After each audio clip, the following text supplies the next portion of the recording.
इसमें राजा कैसा हो उस विषय है वाल्मीकि रामायण में कि जो आय का छठा भाग ले ले और प्रजा का पुत्रव्रत पालन नहीं करता। पुत्रव्रत मतलब इस प्रकार से कहा गया है कि इसमें प्रजा को अपने प्राणों के समान प्राणों से भी बढ़कर समझता है। अब देखते हैं ये अगला श्लोक। जो राजा धर्मपूर्वक प्रजा की रक्षा करता है, यत् करोति परम धर्म मुनि मूलम फलानासन तत्र राजश्चतुर्भाग प्रजा धर्मेण रक्षता। मतलब उसको मुनियों का जो फल फूल खाकर निर्वाह करे ना, उनकी अच्छाई से प्राप्त हो जाए, उनका पुण्य भी से प्राप्त होगा जो राजा का अच्छी प्रकार से रक्षा करा। क्यों रक्षा करनी? देखो, अगर अन्य वरना हम ये कहते, मुनि राजा को कहते कि तू हमारा धन तो ले ले, धन भी ले ले और हम इस योग्य भी नहीं छोड़ता कि हम स्वयं की रक्षा कर पाए। एक तो खुद हमारी रक्षा नहीं तो कर पाता, ऊपर से तो हम अभी नहीं अपनी रक्षा करने देता, हमारा रुपया भी ले ले कि हम थोड़ी अपनी बचाव भी कर ले, नहीं हमारा भी ले ले और ना हमारी करता। तो ऐसा कह देते हैं मुनि कि ना तो तू, इसलिए मुनि अच्छाई को समझ जाते हैं। तो अच्छाई वो राजा भी समझ जाएगा। जब जब अच्छी तरह मुनि खुश होंगे तो राजा भी उस फल का भागी होगा, वो भी खुशी होगा, वो भी अच्छाई को जानने वाला होगा, वो भी उसके कर्म भी फल ऐसे मिलेंगे कि वह भी सत्य को जानता रहेगा। वरना फिर तो मुनि लोग कहेंगे कि तू तू विश्वास का पात्र नहीं है। जैसे कि इसमें कहा गया है अगले श्लोक में, सो अयम ब्रह्मण भूयिष्ठो वानप्रस्थागणो महान तत्वन्नो अथानागतर्दाम रक्षण बाध्यते भृशम। मतलब यही पश्य श्रीराणी मुनिनाम भवति आत्मन हतानाम राक्षसरे बहुनाम बहुधा बने।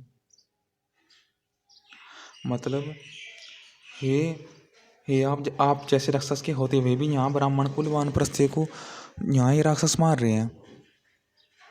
मतलब एक तो आपने प्रयास ही नहीं किए जानने के, या एक आप दूसरे कार्य में व्यस्त हो, प्रजा के लिए दूसरे हित कर रहे हो, इस बचाने का इन्हें समय नहीं मिला, तब भी कह सकते कि हाँ आप पर विश्वास है, आप हमारा हित करोगे।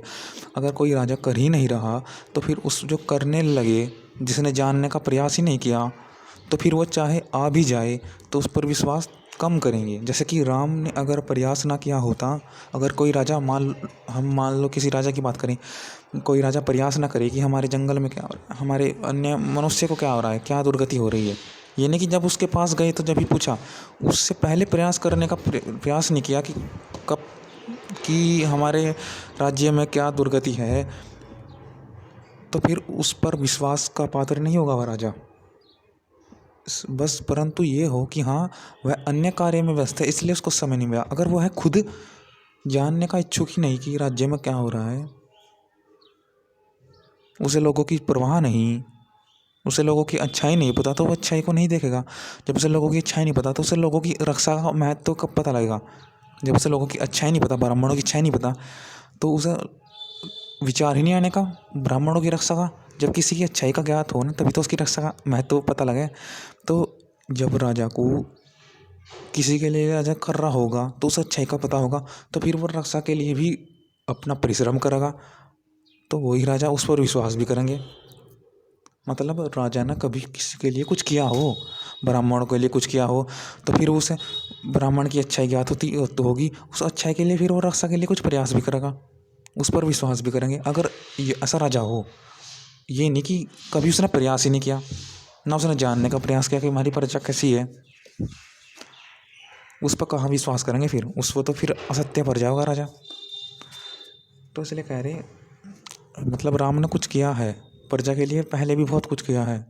अपने गुरु के साथ जा कर के जब वे धनुर्विद्या सीख रहे थे, कहाँ पर रहे हैं? वो जंगल में ही रहे थे, मुनियों के साथ ही रहे थे, तभी मुनियों को उन पर विश्वास था। जब भी मुनियों को उन पर विश्वास था, और श्री राम को भी मुनियों की निष्ठा पर विश्वास था कि मेरे तुम्हें विश्वास पर विश्वास है।